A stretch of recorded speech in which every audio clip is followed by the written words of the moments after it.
রোদের বলে এত তাপ যে ডিম ভাজা হয়ে যায়। আসলেই কি ভাজা যায়? আমি খালি ভিডিও দেখি আর ভাবি এইটা কিভাবে সম্ভব।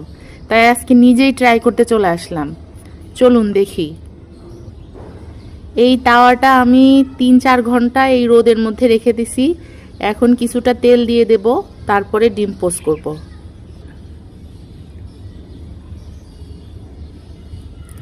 কিছুটা তেল দিয়ে দিলাম। তেল দেওয়ার পরেও কিন্তু আমি রোদে 2 ঘন্টা তাওয়াটা রাখছি, তারপরে এখন ডিমটা দিয়ে দেব।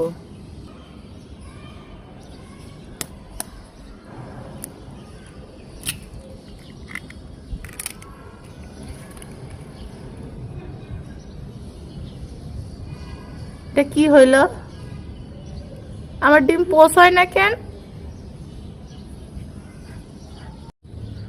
ও আমার কপাল, ডিম বলে পোস্ট হয়? কই, ডিম তো পোস্ট কিছুই দেখি না, যেমন ডিম সেমনই আছে।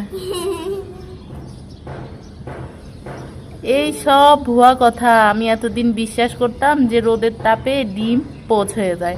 আসলে এগুলা কিছুই না, সব মিথ্যা কথা। এটা কি হয়ে গেল? তবে দেখছেন ডিমটা কিন্তু একটু সাদা হয়েছে।